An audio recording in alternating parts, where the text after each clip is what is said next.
I mean, just looking at the response, you know, to the recent announcements, I gotta say, the response has been so positive, like overwhelmingly positive. People I haven't spoken to, things like that, sending me messages and, oh, it's, you know, it's great and congratulations and good luck. And I know you guys have gotten messages from people, you know, tons. just, you know, people we haven't heard from forever. And then I come here and I'm meeting the people, you know, you guys have working for you, and I hear some of the stories, and it's just like, people believe in, you know, people believe in this company. Yeah.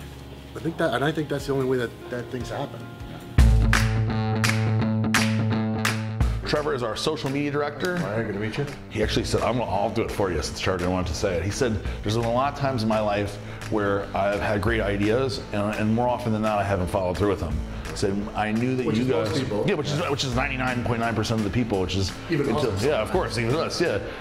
So he came in and he said that. He said, but I saw that you guys were doing this, and I knew it was going to be special. And this one time, I was not going to let the opportunity pass me by. And he's like, I will really appreciate a job. And he actually offered to work for free, and so it was a pretty easy decision to give him a job, and he's excelled ever since. My dad has been involved in shipping in warehouses and stuff for a very long time, and the company that he was with started to not do as well, so we really needed somebody to get this place organized down here because we were growing so fast. So I was able to you know, talk him into coming down here, and it was pretty awesome because now him and my mom live down here, which is really cool. So it's like really awesome because the one thing I used to say is, man, the one thing I miss about Connecticut is my family. I love Florida. I don't want to go back, but now I get to have my family here. So and this is Brandon, one of my old friends, one of my oldest friends actually, from Baton Rouge, and he moved up here just recently and left his family, and they're all going to move up here too, but he came in advance of his family to come here and have the opportunity to work with us, my friend, and PJ in an up-and-coming company. And it's kind of like, this is kind of like the norm. A lot of guys friends of mine or, you know, our family have moved up here in advance to kind of like start something new. I mean, people use the term family in a company, but I mean, this is actually, you know, there's two schools of thought, right? Either you don't hire anybody, you just do it strictly, don't do business with friends or family, right? So that's one school of thought for sure. And then the other school of thought is to surround yourself with people you know you can trust.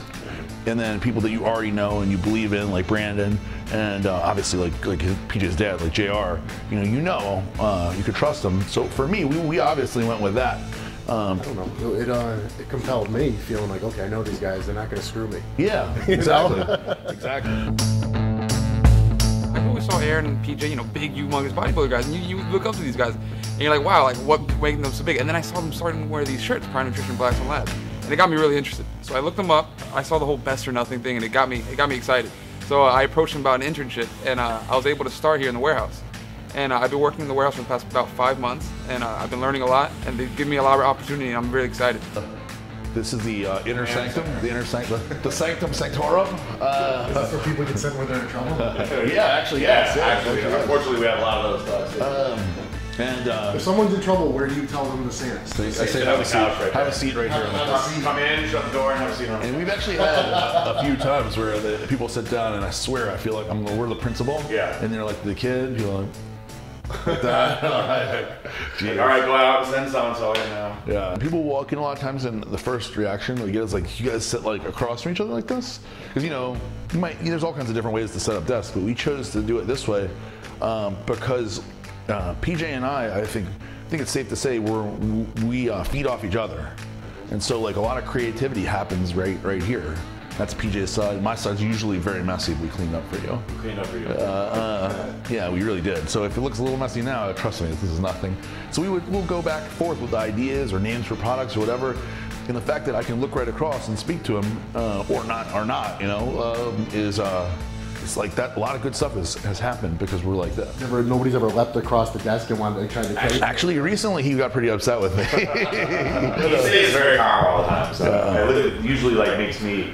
It pacifies me because he's not like giving me back what I want. You don't ever find that like when you're mad and someone else is extra calm, it just infuriates you even more? A lot of people say that to me, and no, like I want them to like come back at me, so if they're not, I'm kind of like, PJ one-ups everything. So like if he were to say, you know, you're this, and I would one-up him, then he's gonna go to the next level. And it'll keep going. Like he's the guy, like if you punch him, they're ready for him to stab you or something. That's PJ. That's PJ. This is the part that we're, I guess, But we still got to do it. we're doing it. We're going to do it. Yeah, we're going to do it now. Before you even open it, Before I open it. what's your take on print? What's the good, what's the bad, and what's the ugly? Bad is lies. Lies. Lies are bad. Deceit. Deceit is bad, I think. I think that when you put stuff that people look at and think this is bullshit, that's bad. Half-naked chicks don't help either. I'm not a fan. I think that what we need to do is get a message across. Right. To speak to the consumer so that they do realize that we're different.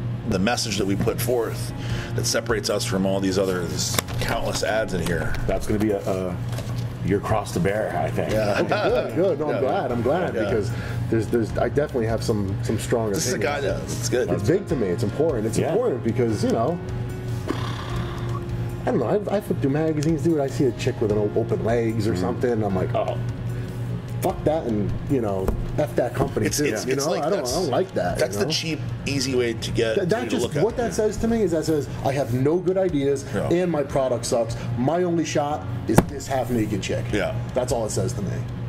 I think if the product already has a name, it's easier to get away with marketing just the actual product versus something that you want to catch attention a little more.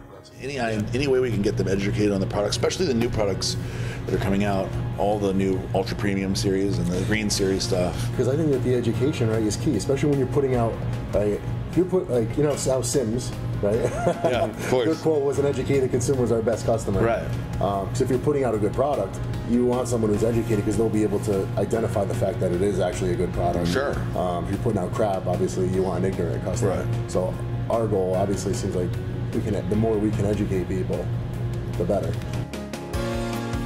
There's maybe a perception, okay, I'm gonna start and on my opening day I'm this giant company. You know what I mean? I have this warehouse, you know, with miles of pallet racking and they're all filled to the ceiling and I have this executive office and you know what I mean? It just doesn't, things don't start like that, you know? And one step at a time. One step at a time, but it's proof though that if you believe in what you're doing, and if the people that you bring on to help you believe in it, shit, I mean, what can happen?